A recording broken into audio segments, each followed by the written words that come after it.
Good morning and welcome to our Commissioners' Agenda meeting. This morning at 8:30, we're going to have a formal business meeting in regards to personal property tax appeal. So that will occur at 8:30. And are we going to be sitting as the Board of Commissioners or the Board of Adjustment? Commissioners. Okay. The invocation this morning is going to be by Commissioner William Pate, pledge allegiance by myself, approval of the minutes for October 20th and November 10th, and they are in your package here. Any adjustments to the agenda? No, sir. Then with special presentation, we'll have a video presentation by Public Affairs Office. And then we're going to say farewell to three of our commissioners, and we're going to present you all with some plaques. And County Manager, I take it that you will take that up. Is that correct? Yes, sir. Thank you. Okay, and Mr. County Manager, if you'll go ahead and go on with the rest of this. Thank you. Next, we'll then have an appointment committee. Yes, we have some recommendations we made at the last meeting, and we have one recommendation for our next meeting. Okay. And then under our consent agenda, number one is applications for elderly or disabled exclusion. They've been reviewed and recommended by staff. Number two, applications for disabled veteran exclusion. Again, been recommended and recommended by staff. Number three, applications for present use value that have been reviewed and recommended. Number four, application for property tax exclusion. And again, that is just really the changing of the name of the Goldsboro Housing Authority, but that has been reviewed and recommended for change.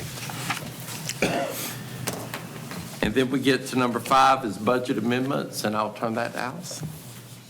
Okay, your budget amendments begin on page 52 with the Health Department. They are adjusting a grant that they received from the Department of Public Health. If you look at it, it's a decrease of $549,330. They are still receiving the total amount of this grant, but the remainder that you're seeing it decrease by is going to actually follow up in another fiscal year. So they really should have only budgeted when they did the original budget for what we're going to receive this current year, and they are adjusting this to make it match what they'll actually receive this current year. Does that make sense? It does, but excuse me, we have a budget amendment on page 49. Oh, do you? Did I miss that one? I sure did. I'm so sorry. Thank you. So page 49 is for soil and water. They've received additional funds for the stream cleanout project in the amount of $512,591. And they included the properties that will be covered as well as a map behind your budget amendment so you can see what those additional dollars will cover.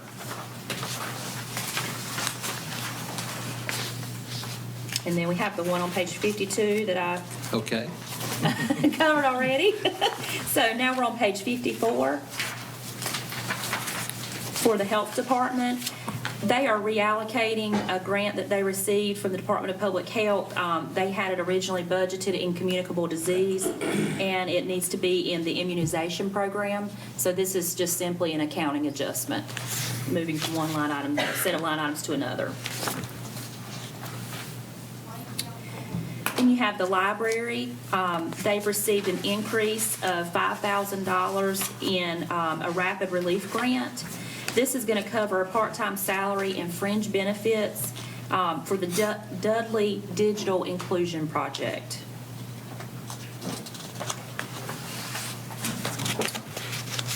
On page 58 for solid waste, you have a budget amendment for $13,074. They are requesting to reallocate funds, and it's really not a reallocation, but you all have directed us that if they have any funds left over from a capital project, that not be spent unless you approve it. So that is what this is. They had some funds left from savings they had on a compactor that did not cost as much as they projected. And in the meantime, they've had some issues with the current operating system that helps manage their fuel system out there. And they've got to do a major upgrade to that, and that cost is $13,074. They're requesting to use what's left in that line item to cover that project. In talking to Kim, the system basically has crashed, and it's 13 years old, and it just needed to be replaced.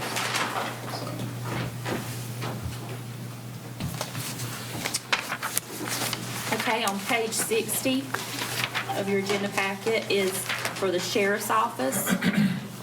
They've received $114.56 for controlled substance tax funds.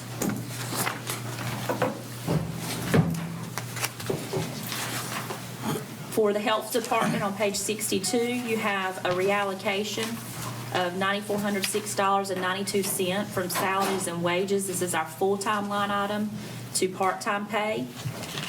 They are reallocating to cover what their part-time pay is going to be for the year.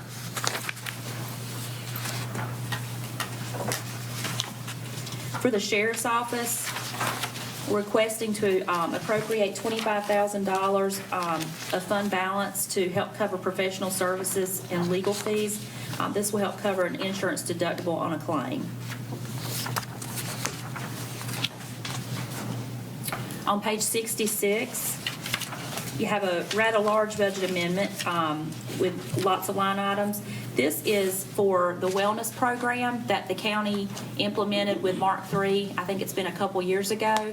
The employees had a year to kind of establish a baseline for their weight or waist incentive, and then if they met that, they received a gift card, or it's actually in the form of pay. But Blue Cross and Blue Shield, as part of our renewal with them, agreed to provide $25,000 towards that cost. So you'll see that we are increasing revenue and then increasing our expenditures in the appropriate departments to cover that wellness incentive. And we will receive that $25,000 each year for, I think it's 3 years, if I'm not mistaken. Is that the maximum payout of 25? Yes, sir. From Blue Cross it is. Now, anything above that our employees would have accrued would be covered by the county, but it doesn't appear, all of this is coming from Blue Cross, so we must not have exceeded that amount. Okay, thank you. For WCDA, on page 68, we are budgeting for a grant in the amount of $212,000, $212,500.48. This is a pass-through grant from the state, from the Department of Commerce for Alta Foods, and this is for Project Celia. They have met part of the deliverables of that grant, so they are expecting that will be sent to us and then paid out to them. And the total grant award for that is $375,000. So the rest of that will be paid out as they meet the rest of the deliverables. Then you have on page 70 a budget amendment for the detention center in the amount of $300,000. This represents a total grant from the Department of Justice in the amount of $900,000. This is for the opioid, stimulant, and substance abuse site-based program. This will be received in the amounts of $300,000 over 3 years, and it does not involve county funds. You can see that the line items are split amongst various expenditures, but a big portion of that will be counseling, rehab. There is some part-time salaries involved in that. There's some, I think, cooperation with DRC and some other miscellaneous supplies associated with that. And I take it that the Sheriff's Department actually applied for this grant. They did, So yes, sir. a big shout out to them for actually applying for it. Yes, sir. And I think they worked on it for about, a year and a half, 2 years maybe? Is that about right? So Good. I'm very excited to receive this. And that paperwork actually carries you through page, it's a lot of paperwork. It's a federal grant. It carries you through, I want to make sure I don't skip a budget amendment.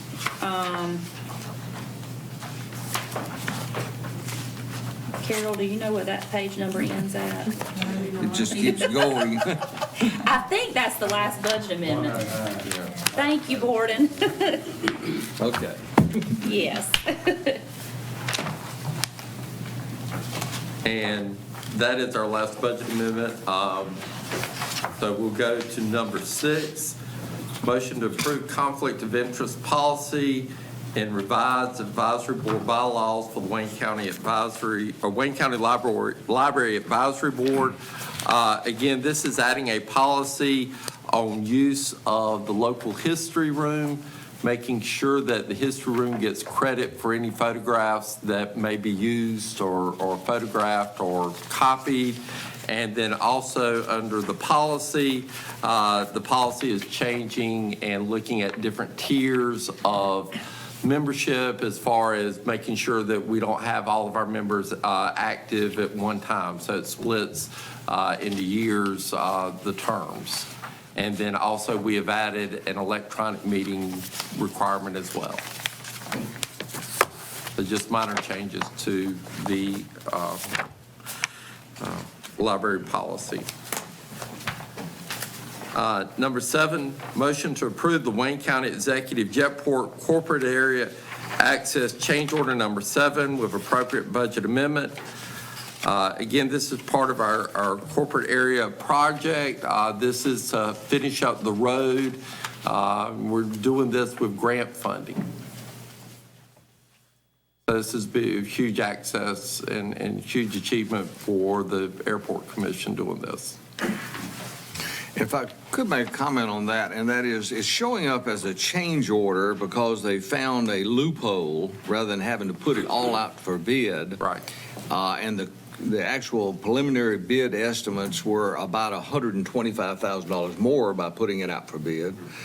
They actually did a change order on the existing contract. So it was some unique way of going about getting that road done. Saved a lot of money. Yes, sir. They, just a really good shout out to Jason Elliott and the work that he's done, and also to the Airport Commission as well. Mr. Chairman? Yes. There is a budget amendment attached to that, correct? Yes, Okay. I think. Yeah, 153.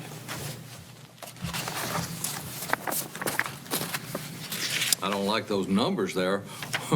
$166,666. I mean, you could have put another dollar in there. And then motion, or number 8, motion to establish a public hearing on December 15th, 2020 at 9:30 a.m. in the Commissioners' meeting room to receive public hearing on comments on a request to rezone 13.65 acres out of 19.76 acre tract on the east side of U.S. Highway 117 alternate, approximately 1/4 mile south of U.S. Highway 17, identified as, you can see the tax parcel number, and owned by Sophia Gamma Vera and Ciro Lira Lopez from residential ag to light industry in the Brogdon Township as recommended by the Planning Department. And Barry is here. Okay, thank you. Good morning. Good morning. That pretty much sums up what the request is. But as the county manager mentioned, it is a request from RA 30, which is residential agricultural 30, to light industry. They are rezoning part of the property. Back probably about 3 years ago or so, this property was zoned light industry. They requested at that time to rezone it to RA 30. They had a buyer at the time who wanted to build homes. The business that was there had shut down. But that buyer backed out, and so the property owner, current property owner, wants to zone it back to the original zoning. They have interest in opening a business back there. This is in Seymour Johnson's Air Force Base, their impact area or the compatibility use area. We did receive comments from them, and they did state that it is compatible with their land use zoning or their land use plan, basically. So they had no issues with this rezoning request. As you can see, it is on 117 alternate, kind of sandwiched between 117 alternate and the railroad track, just south of where it comes in with 117, not far south from the fairgrounds. But as you see, that pink area is the RA30, the yellow is RA20, so they're requesting this to become LI or light industry. We are requesting that you hold a public hearing at your December meeting, December 15th. Planning Board has reviewed this and does recommend approval. Okay, any questions of Barry? Okay, thank you. Thank you, Barry. Number 9 is motion to declare 516 Franklin Street, Goldsboro, as surplus property and authorize its sale and entry. Good morning. This is actually 516 Franklin Street in Mount Olive. It's right there on the county line. Oh, I'm sorry. Right there against Duplin. Somebody reached out to us about 2 weeks ago and is interested in purchasing the property. It's one that we had from foreclosure. We've had it about 7 years now. I think she's working with the town to put a mobile home on there. So you can see the sales price. What she agreed to was $1,750. Tax value was $1,420. She's already made her deposit and will advertise. And if there's no upset bids, we'll go ahead and convey that over to her. So, and just for your information, the reason why she's paying a little bit more than tax value, that was our cost to acquire. So that's what it actually costs us in attorney's fees and everything for the foreclosure. So that's why that sales price is a little bit higher. Okay. So this is in Mount Olive, not Goldsboro? Mount Olive, correct. Yep. And you're just handling the, I'm sorry, I know that. Back what's not, you're handling the sale. That's not your, I was ready to ask you a question, but it's not your category. Oh, okay. Thank you. Okay, any other questions? Okay, thank you. Number 10 is motion to approve the 2021-23 Wayne County farm lease bids. As the board's aware, we did put this out for sealed bids, and we received the bids that were open on September 23rd, 2020, and you do have a copy of the breakdown of those bids in your agenda packet. Mr. Chairman, Yes. and I won't be here next time these bids do go out. There was some confusion with some of the farmers, and they were moving over from the auction to the sealed bids. And I'm sure it was probably in the package that there was no upset. Right. I would just encourage you to highlight that when you do, if you do it that way again. Yes, sir. I just wanted to bring that up. Thank you. Yes, sir. Okay. Then number 11, motion to approve resolution 2020-35, a resolution adopting the 36th amendment to the position classification and pay plan for Wayne County, North Carolina. Basically what this is doing is adding the sheriff and register of deeds to our pay and classification plan. Okay. And flip the page. Number 12, motion to approve the register of deed bonds and hours of operation. Again, this would be approving the register of deed bond at $50,000 and basically stating that the register of deeds shall attend the office in person or by deputy from 8 a.m. to 5 p.m. on Monday through Friday if other county offices are otherwise open. Okay. And with that said, that's all of our consent agenda. All right, and then we'll have public comments after that time. County manager's report and Board of Commissioner reports. Closed session, are we going to have a closed session? Yes. Okay. And with that, we've got a few minutes before our meeting at 8:30 in regards to the appeal. And we need to wait until 8:30, is that correct, counsel? Yes. Okay. Chairman, I gave you a little bit of brief information on this process. That'll be great. If you come on up and give us that just for informational purposes. Right. Since we do have some new members that haven't experienced this before, good morning, everybody. My name is Alan Lumpkin. I'm the tax administrator in Wayne County. We do have before you today, we have an appeal, a business personal property appeal. And I just want to cover business personal property because it's a little bit different than real estate, how it operates. And I want you to understand the process, the way what we go through to value that. And I have Ms. Amy Lancaster with me. She's our business personal property administrator. In case we have any questions I can't answer. Business personal property is depreciable property, depreciable assets that a business owns. It could be a business such as a convenience store. It could be anything, a farm. It could be anything, any business that has depreciable assets. They are required by North Carolina law to list those assets with us each January. The way we list this in North Carolina is we take their original cost in the year purchased and the original cost and depreciate that based on a schedule of depreciation set forth by the State Department of Revenue. All counties do this. So in other words, if you purchase a piece of equipment for $100,000 in 2010, we put it on the books in 2011. That's the first year you have to pay tax on it. And based on this depreciation schedule, I think, depending on the equipment, it may go from 3 to 5% off the top that first year. And then it depreciates so much per year to a residual value that's usually a 30% value. And it depends on the equipment and the life expectancy of the equipment, how it depreciates. But again, all that's set forth by the state. So what we do, we take that every year. Amy takes that information that's given to us by the business or their CPA, and we apply the depreciation schedule, and that's what they pay tax on for that given year. So that's sort of how the process works for business personal property. As you know, real property, we do our countywide reappraisal once every 8 years. We did that in 2019, and those values stay the same every year unless you make changes, unless there's something that happens to the property, like you improve the property, or if you tear something down, we can adjust that during the interim. But if not, if your property doesn't change, that value stays the same for an 8-year period.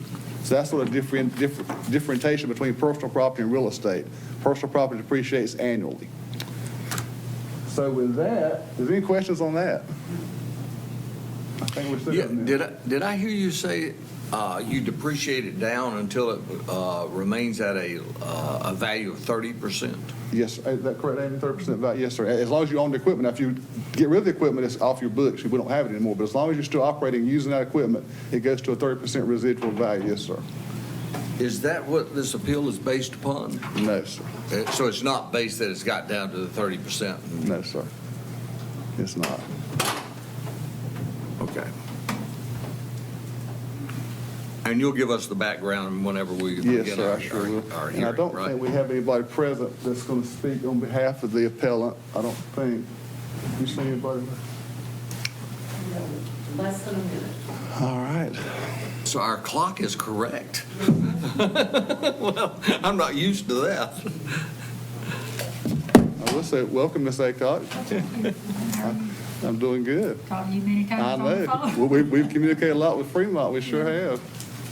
Nice to put a face with a name and a voice.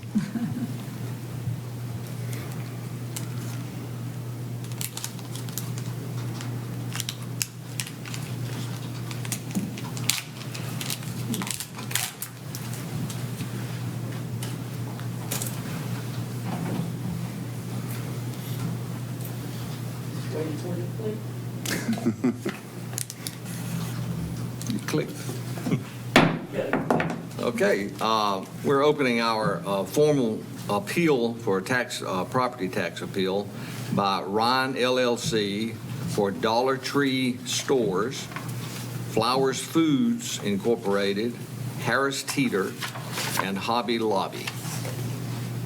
Thank you. And- Thank you, Mr. Chairman. This is a business personal property appeal, like we just discussed. For those of you that were here last November, we had a very similar appeal, in fact, identical for Harris Teeter and PetSmart by Ryan LLC. A little bit of history. Ryan LLC is a tax rep company that is nationwide. They appeal values on behalf of appellants all across the United States.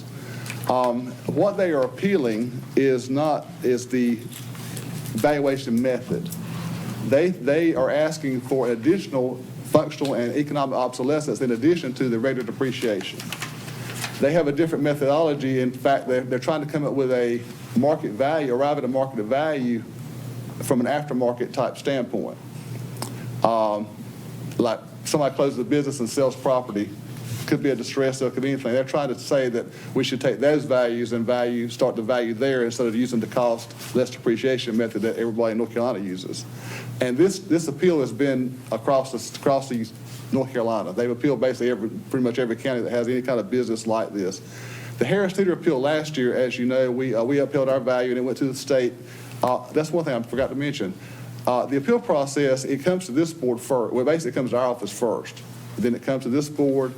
If it's upheld here, it can go to the State Property Tax Commission. That's a state board that sits just like you're doing today. And then beyond that, it can go to the Court of Appeals and then ultimately to the Supreme Court. And we have cases there. In fact, this is the Harris Teeter. My understanding could be at the Supreme Court right now. They've never ruled on that yet.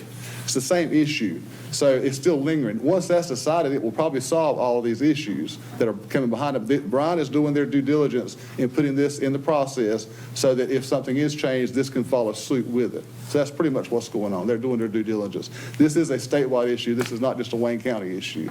So we're asking that you uphold our values, and then we will notify Brian. They will have the right to, again, put this to the state level like all the other counties they've done previously. I talked to the Department of Revenue yesterday. I think she said right now they have 300 up there right now based on this same issue.